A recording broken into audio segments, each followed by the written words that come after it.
And everybody kind of gets those there a different way, so. Okay.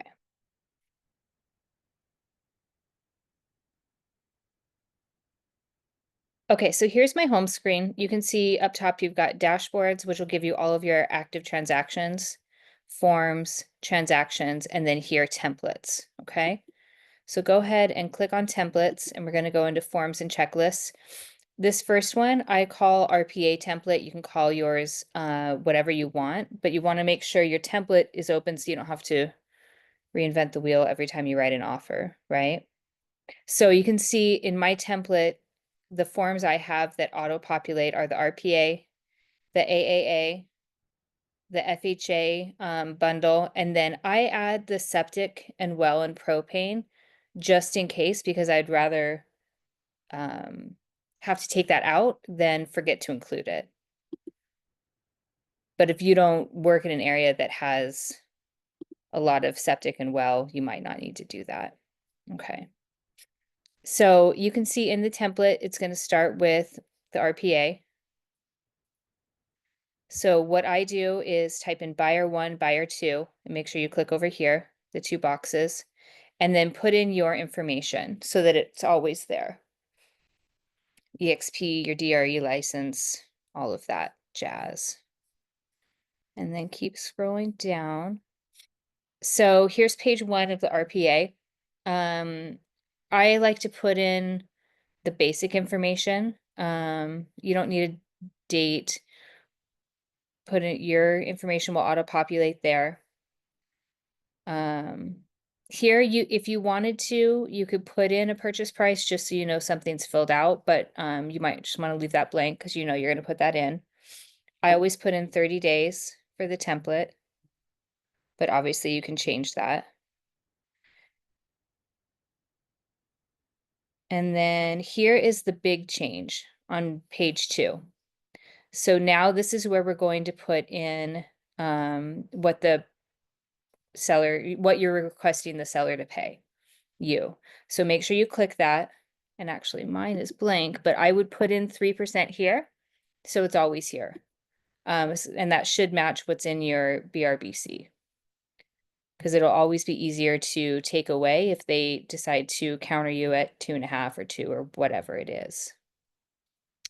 If you wanted to, so seller to credit buyer, you could put something in here, but if I tend to leave that blank because not every buyer is going to ask for a credit, right? And then down here, we want to put in our dates so we don't forget. So if you work in an area where you typically shorten your contingency periods, I would put that in your template. I always shorten my contingency appraisal period to 14 days. So you can see I put that here. And I always do inspection period, 10 days. And then also access to the property for 10 days. So that means that it's already in the contract, you shouldn't get pushback to get access to the property to do your inspections. I would leave your inspection or your insurance contingency at 17 days, especially with everything that's happening right now. Review of seller documents, I leave that at 17. Title report, 17. All of those I typically leave the same. The only things I change are appraisal and inspections. So again, this is your template, so you can see it's really not filled out completely, but we want to not put too much information in, right? So time of possession, I would leave the same. And then right here, N4, install smoke alarm, CO detectors, and water heating bracing. I would change that to 3. And the reason I would do that is if your lender is super on the ball and you get that appraisal ordered within the first couple days, like you should, you want to make sure that the seller has already agreed to install the smoke detectors so that you don't have to pay the appraiser to come back out. And then scrolling down, items that are included. I always have the stove clicked, dishwasher. I would probably click video doorbell at this point because so many properties have them. Again, it's easier to counter things out than to go back and your buyer be upset with you that, the seller took the doorbell out or something like that. Okay, so under natural hazard, you want to make sure the seller box is clicked. And I include environmental as well. And I always just do seller's choice for the vendor, because they usually already have that pre-ordered when they list the property. Okay, I always have termite report in Q3 with the seller clicked. And then I do put home inspection with the buyer clicked here as well under Q3.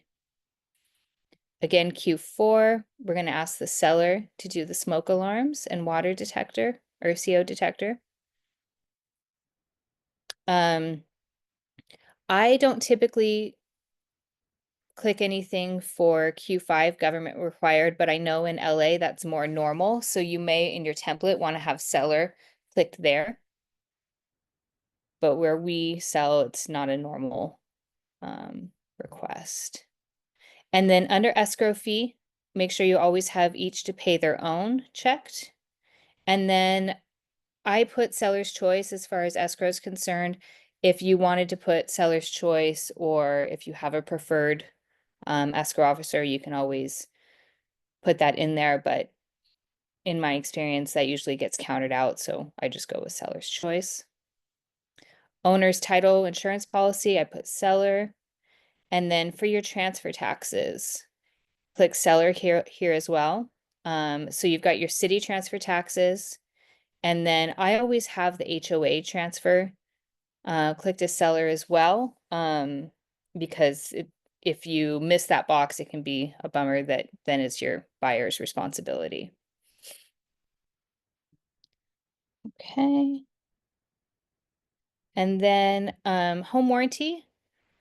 I always put in Old Republic here, but look, I missed on my template. Seller should be clicked.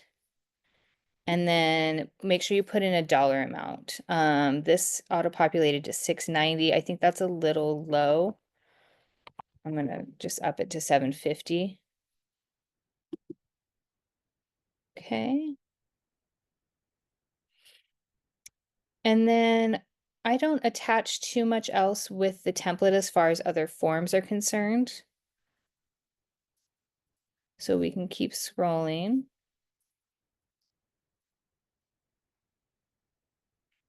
Nothing needs to be populated here.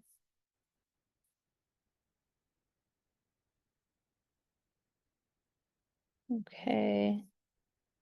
And then we're gonna get to the end here. You'll see it auto-populated with buyer 1, buyer 2. And then you'll want to make sure in your template, the seller's left blank. But then your information should be here on page, what page are we on? Page 17. And you can see my template actually is incorrect because I don't have the address populated.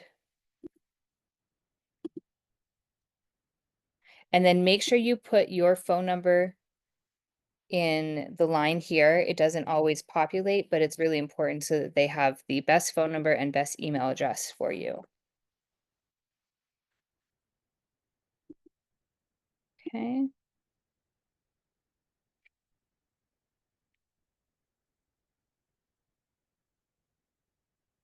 And that's pretty good. There's nothing else to really fill out on these end ones, as you'll see.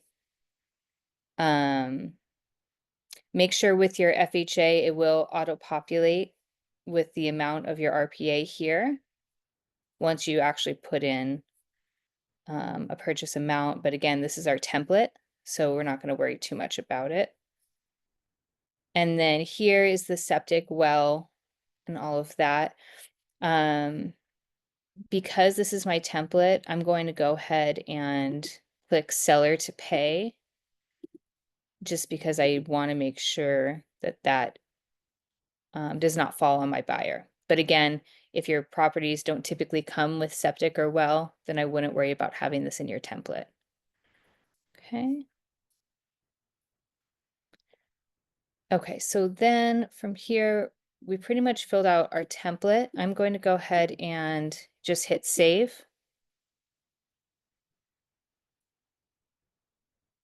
Okay. So really the only main change to the RPA was we no longer have the SP, whatever it was, SPBB. We're just going to click that in the RPA. Okay. Does anyone have any questions so far? Hey, Rachel. Yeah. This is Steven. Hi. Are there any more disclosures we have to besides with the RPA and all the things that all the documents that go with that? There's like any other disclosures we have to include? As for your just the offer, no. You Okay. want to include the RPA. If you typically do a lot of FHA, um, deals, then I would include the FVAC. Um, but those are really the main ones. You don't want to give too far in with disclosures with your offer Okay. because it just won't get read, you know? Oh, so they don't. So it's like you don't want to include those. It's called the statewide advisor. I don't know what it is. There's a bunch of them. Statewide Oh, advise. no, no, no. You'll want to do those once you're in escrow. Okay. Yeah, I wouldn't go to the trouble of putting those all in with an offer. Okay. Just a waste of time then. Okay. Good. That's Yeah, good to know. yeah. One thing I wanted to go back to, so now that we've got our template updated, let's go. I want to make sure you guys know how to input. So like if we were to write an RPA and start from scratch, I'm back in my car forms. So I would go back to dashboard, or actually, yeah, and we're going to do a new transaction. So you can see right here where it says new. So new purchase offer. So under the name, I would do whatever your client's name is. So let's just say Bob Smith. Okay. Right here, this MLS Connect, this is where you can input an MLS number and it will auto-populate all of the property information as well as the listing agents information. So I'm just going to go ahead and put in a random MLS number. I typically just copy and paste this from the MLS, but I will type one in right now.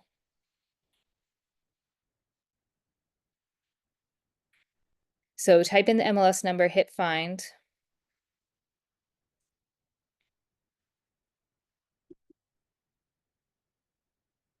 Okay, come on. They did not like that one.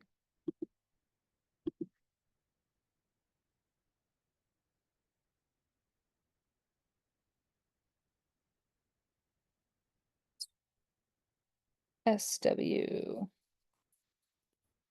00318.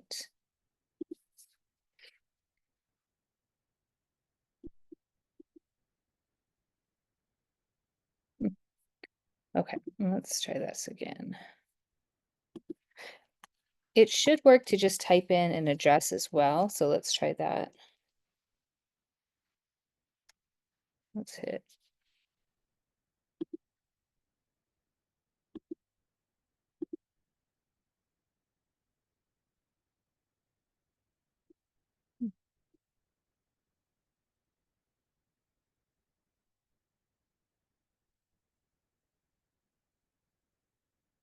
I don't know.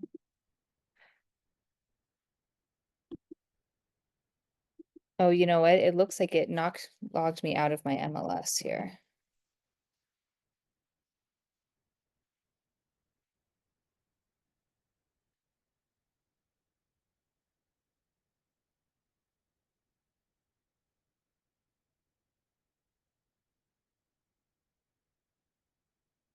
Okay.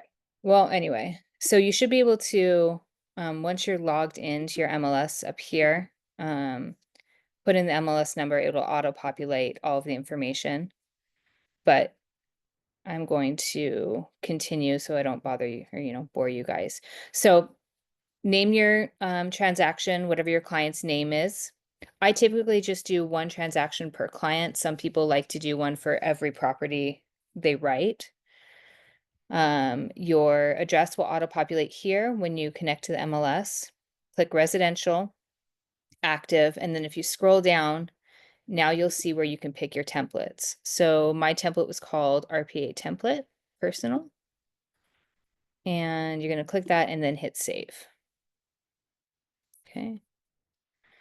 Now, if we go over and you can see forms, for all forms right here on the right hand, you'll see that the RPA has populated. And then let's just double check that we've got it all filled out. So if you scroll down, yep, you should see buyer one, buyer two, because that's what we filled out in our template, right? So if you only have one buyer, take that out. And then this is where you would change everything to, what did I say, Bob Smith, right? And then scroll down. You want to make sure you put in today's date, especially if you're writing multiple offers for one client. You want to make sure you check that because it might populate to where your previous one was. Okay, we want to click here so that they know that the seller's broker is representing the seller, and click buyer. Now, if you are representing both, you would click here, dual agent. And then from here, you're going to put in all your purchase price information. So if it were a $500,000 property, oh, did I put in 5 million? That would be nice. Okay, 30-day escrow. I always leave expiration of offer the same as 3 days. Initial deposit, so in Riverside County, it's normal for it to be 1%, but I know LA, San Diego, and the desert is normally 3% for the EMD. So that would be 15,000 here.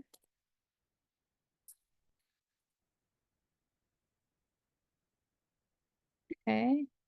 And then your loan amount. So if this is going to be a full 20% loan, 80% would be 400,000. And then you'll see it'll auto-populate, take off FHA because I'm doing a conventional loan. It'll auto-populate down here. That is the rest of the buyer's deposit. I'm sorry, down payment. I typically do not put in interest rates here. If you wanted to, you could. And then this is the important part. So you want to make sure to get paid, you need to click G3. So click seller, and then make sure you've got your percentage in here that you are requesting the seller pay you. If your buyer's asking for any closing costs, you would click here, seller credit buyer. You need to put in a dollar amount. So let's say we're asking for $10,000 for closing costs. If they were asking for something else, a buy down, well, you could put that in here. Okay, I don't really mess with putting in verification of all cash funds. Leave those all the same. Final verification of property, we want that 5 days before the close of escrow. And then I'm going to leave my loan contingency at 17 days. Like we said, appraisal, we lowered to 14 because you want to be as competitive as you can with with all of these contingencies, right? So inspection contingency, keep it 5 days. Insurance, if you wanted to shorten that, you could put that here, but I typically leave that at 17. Same with review of seller documents and title report. And then here, time of possession, you want to make sure one good thing to do with all of your offers is to call the listing agent first. If you know that the seller asked for 3 days past the close of escrow, then I would put that in time of possession. But if you know that they're it's a normal transaction, there you'll get possession right at closing, then just leave this blank. Seller occupied, if you were going to do a rent back or a seller in possession, this is where you would put this. Okay. I would leave seller delivery of documents at 7 days. That means that the seller has to get you all of your disclosures within 7 days of opening escrow. Okay. Also here, this is important, time to pay fees and order HOA documents. So that's 3 days, or you can change it, but I would leave it at 3. That's gonna hold the seller responsible for making sure they get on ordering the HOA documents, because you know that can always hold up escrow. Here's where you would put in anything else you want included. So if your buyer wants the refrigerator, make sure you click that. If there is a built-in wine fridge, make sure you click that because you don't want them to remove it, right? Washer, dryer, that sort of thing. Microwaves, if it's built in, I still click it because it's better to be safe than to have them remove it.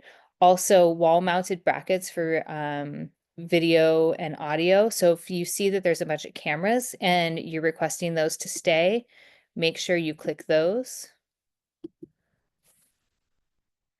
And then the other thing that I always include, if there is a pool, I put additional items included. I'll put pool equipment. That way they don't take, the vacuum and all of that. Okay. If there's anything you want excluded from the property, make sure you put that.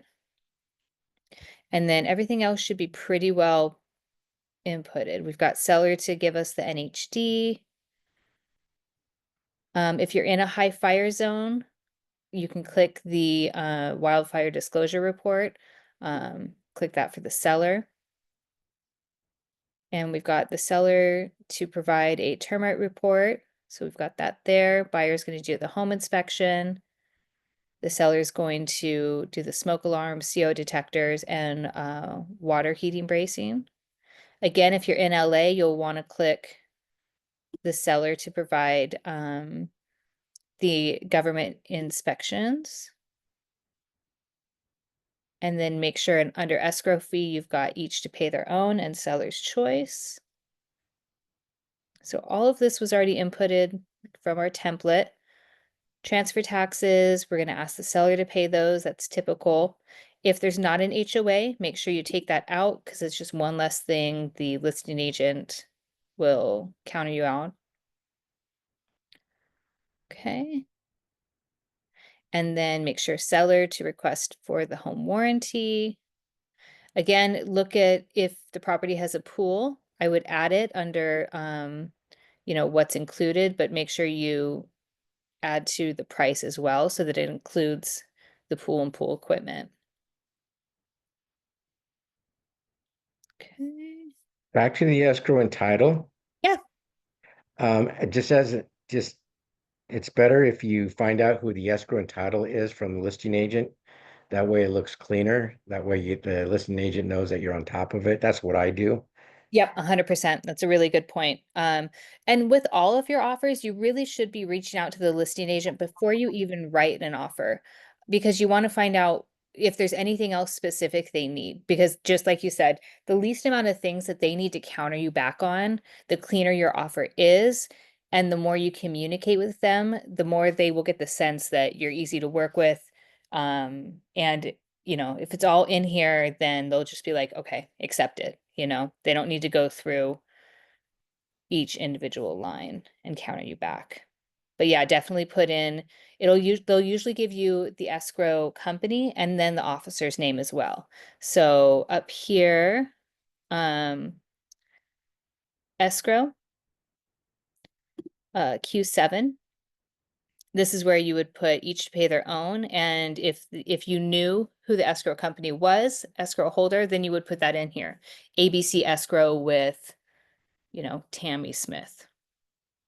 Same with title. If they have a preference on title, then you would put that under Q8 seller, and then you would put, Tommy Ditcher with California title. Okay. Any other questions so far? Okay, so not much else in here, but we will want to scroll down and make sure that page 17 is completely filled out. Also, make sure you go into the tax records and look up the seller's name.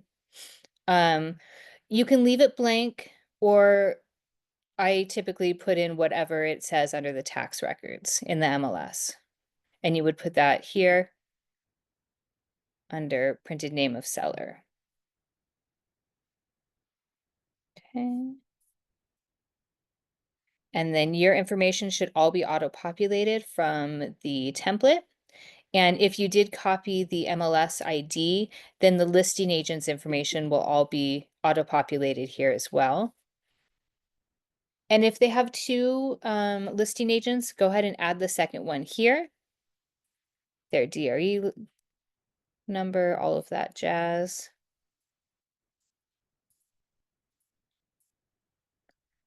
And then all of this is just more part of the disclosures. You were asking about other disclosures.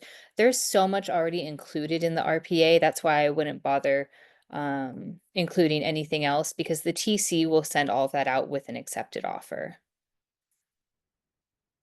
Okay. And then so now we've got the RPA all filled out. You can see our template. The other forms you'll need to still add. So if you look on the right-hand side, there's a little check mark, add that to workspace. And then you can just click on those here and then make sure whatever you need you can fill out here. So this is if you add yourself and another agent on the transaction, this is where you would put your information first and then your DRE number. And then like ours, we always put Andrew as the second. So I would put Andrew there and then his DRE number. And then make sure you click up here that you are working with the buyer. And then your broker name, it does not auto-populate here, which is kind of annoying. So make sure you click on the correct broker name. And then if you have a team name, you could put that there as well.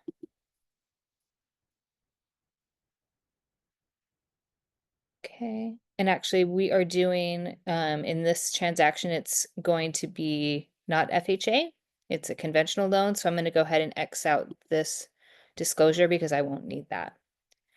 If there is anything else that's specific to this home, this is where you would add it. So like if it was on a septic or a well, I would add that here. Let's say that there was a septic. I'm going to ask for the seller to inspect it, report, locate it, and then give us the certification. That's really important. And then make sure you put whatever county you're in. Okay. And then always throughout, make sure you're saving just so you don't have to redo everything. So save is up here. Okay. Okay. Any other questions so far? Nope. Oh, sorry, I didn't even see any of the chat. Awesome. You asked about the SPBB. Yes, that is going away. That is why on the RPA, that's where we put that in now. So we don't need an additional form to ask the seller to pay us. That's now in the RPA on page. And you know what you might want to do also? I mean, you should already have your BRBC signed before you get to this point. But you could include that as part of your template as well. So the SPBB is no longer, now you'll see it on page 2, G1. Oh, I'm sorry, G2. Right there. I have a Okay. question. Yeah. Okay, so if I have the old RPA already saved as a template, Mhm. uh, do I need to go in and delete that RPA and now upload the new RPA and fill Um, that and refill that out, or will it be auto-populated and changed? Your template should have auto-populated and changed, assuming you're not like 2 RPAs ago. If you had the most up-to-date up until they changed the SPBB, then Yeah. you should be fine and it will change. But you'll want to go in and because this is the biggest change on G3, go into your template, make sure it changed, and I would definitely click this in your template so you don't forget. Okay. And again, I When you would were in 3. Hmm. when you were down at the other page at the bottom, um, I noticed that if you scroll down, Hmm. keep going all the way down, keep going, keep going. It looks like a new form. Keep going. A new disclosure was attached to the RPA. Yeah, keep going. Sorry, keep going.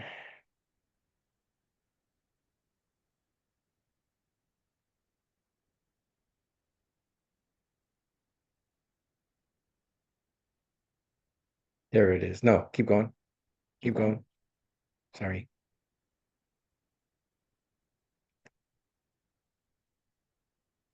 No, keep going.